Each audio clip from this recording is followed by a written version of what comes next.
Você já tentou passar com sua bicicleta por cima de pregos? Acho que não era sua intenção, mas se isso aconteceu pelo menos uma vez, você não quer passar por essa experiência novamente. Agora, imagine que você teria que andar de bicicleta em Marte. Sua superfície é coberta por rochas, canyons, vulcões, leitos de lagos secos, crateras e poeira vermelha. Essa combinação faz com que aqueles pregos de antes pareçam totalmente inofensivos. Nenhuma das rodas que usamos na Terra funcionará. E assim, a NASA vem trabalhando no desenvolvimento das rodas perfeitas para uso na Lua ou em Marte desde a década de 1960. Eles testaram pneus de borracha lisos com câmaras de ar cheias de nitrogênio, grandes rodas de malha de arame flexível e pneus compatíveis sem ar feitos de várias centenas de fios de aço enrolados, o Spring Tire. Mas nada foi bom o suficiente para os desafiadores terrenos cósmicos. As rodas do Mars Curiosity Rover duraram apenas um pouco mais de um ano antes de serem seriamente danificadas. Os pneus do rover enfrentaram dois grandes problemas. Primeiro, eles tinham que ser fortes o suficiente para suportar o enorme peso do veículo. Os engenheiros tentaram torná-lo o veículo mais eficiente para exploração, diferente dos modelos que funcionaram na Lua e em Marte antes dele. Foi por isso que ele acabou ficando tão pesado. Um carro grande e pesado precisa de pneus duráveis, você sabe. E é claro, a superfície de Marte não é um passeio no parque. Os engenheiros tentaram fabricar rodas de alumínio, que é um material leve e resistente, mas as rodas logo ficaram danificadas. O dano não impediu que o Curiosity fizesse seu trabalho, mas afetou sua eficiência. E é aí que rolou a nova roda reinventada. A NASA decidiu substituir o alumínio por um material chamado liga com memória de forma. Ele é feito de um tipo exclusivo de metal chamado nitinol, uma mistura de níquel e titânio. Ao contrário de outros materiais que se dobram sob pressão ou calor, essa substância fria retorna à sua forma original por conta própria nas mesmas circunstâncias. O nitinol é o herói em Marte, mas também é útil na Terra. Imagine que seus pneus nunca mais serão furados. Acho muito legal. Uma empresa decidiu usar essa tecnologia em suas bicicletas. Os pneus são em forma de tubo e se espremem quando você passa por um solavanco. Com o tempo, eles desenvolverão uma memória de forma perfeita. Supõe-se que eles funcionem melhor em bicicletas para cascalho, trilha e montanha. A superfície metálica é coberta por uma camada externa de borracha. Quando essa camada se desgastar, a empresa planeja recauchutar os pneus para que durem anos. Os modelos anteriores de pneus sem ar eram feitos de espuma patenteada, que deveria durar até 8.000 quilômetros.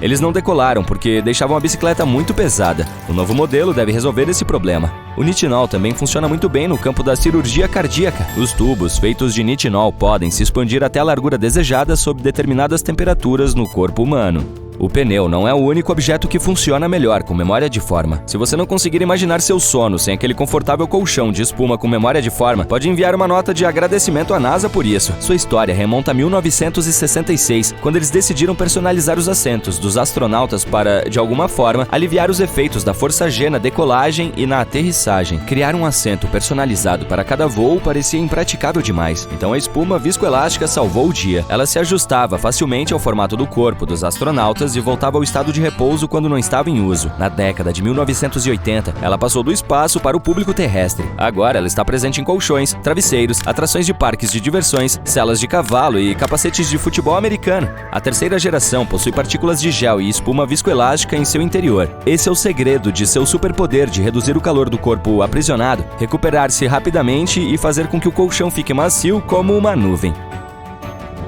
O nome já diz tudo, mas caso você tenha dúvidas, os cobertores espaciais foram, de fato, inventados pela NASA com um espaço em mente. Na década de 1960, eles estavam se preparando para a era espacial e procurando um material fino, refletivo e metálico que protegesse suas naves espaciais da radiação solar. E eles conseguiram projetar o material perfeito, forte o suficiente para ser usado como isolamento para proteger os caros componentes eletrônicos espaciais das oscilações de temperatura. Desde então, ele tem sido uma parte importante de quase todas as missões dentro e fora da órbita do nosso planeta. Ele também é usado em trajes espaciais para proteger os astronautas da radiação e do calor do Sol quando eles se aventuram no espaço aberto. Na Terra, os cobertores espaciais são os melhores amigos dos corredores de maratona. Como a temperatura corporal cai depois que param de correr, eles precisam de algo que os ajude a voltar ao normal. E o material mágico do cobertor espacial também pode proteger seu telefone do calor e do frio extremos quando usado como uma camada de isolamento em uma capa para celular.